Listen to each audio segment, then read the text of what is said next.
Students, एक question है cash flow statement का, जिसमें आपको कैलकुलेट करना है cash flow from operating activity.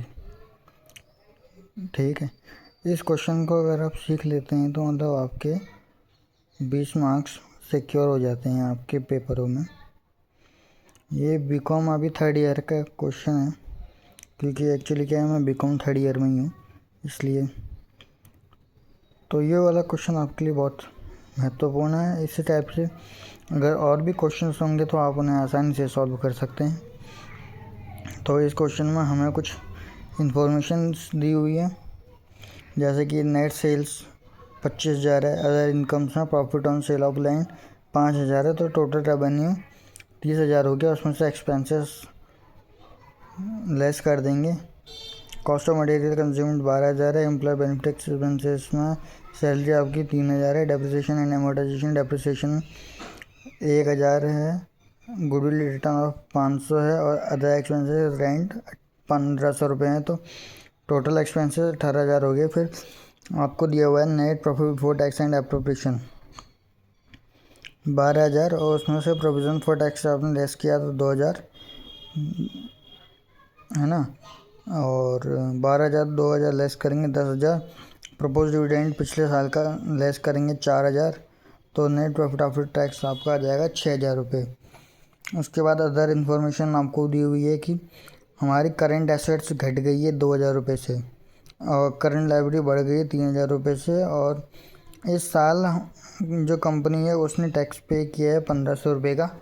तो ये रहा कुछ ऐसा इसका सॉल्यूशन। इसमें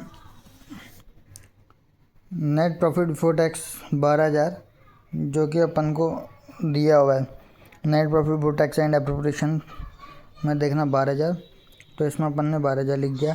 उसके बाद ऐड हम करते हैं इनडायरेक्ट मेथड से non cash and non operating expenses. उसमें डेप्रिसिएशन और गुडविल रिटर्न ऑफ ऐड करते हैं। इसमें 1,000 और ये 500 ये ऐड करेंगे।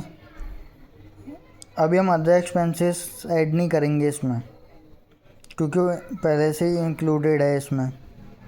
ठीक है, तो 1,000 और 500 ऐड करेंगे हम, तो हमारा 1,500 आएगा, और 12,000 जो हमारा नेट प्रॉफिट बिफोर टैक्स है वो, और non cash and non operating expenses 1,500 add करेंगे, तो 13,500 हमारा ऑपरेटिंग प्रॉफिट आ जाएगा बिफोर वर्किंग कैपिटल चेंजेस।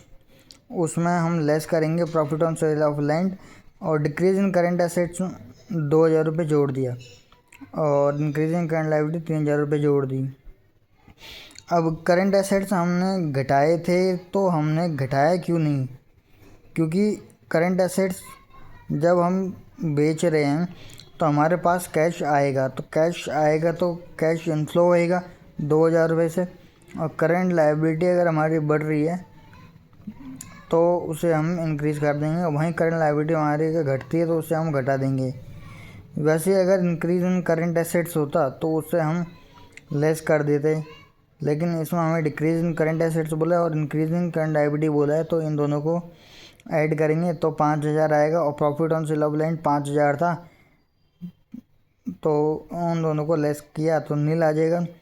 और इसका टोटल करेंगे तो कैश जनरेट फ्रॉम ऑपरेशंस आपका 13,500 आएगा। उसमें से इनकम टैक्स पेड 1,500 किया हुआ है, तो cash flow from operating activity 12,000 आ जाएगी। अगर आपको ये वीडियो पसंद आई हो तो like, comment, share and subscribe अवश्य करेगा, और कोई डाउट हो इस क्वेश्चन में तो वो भी पूछिएगा कि मतलब ये आंसर कैसे आया, फिर मैं आपको फुल वर्किंग नोट बनाकर पूरा प्रोसेस बता दूंगा। धन्यवाद।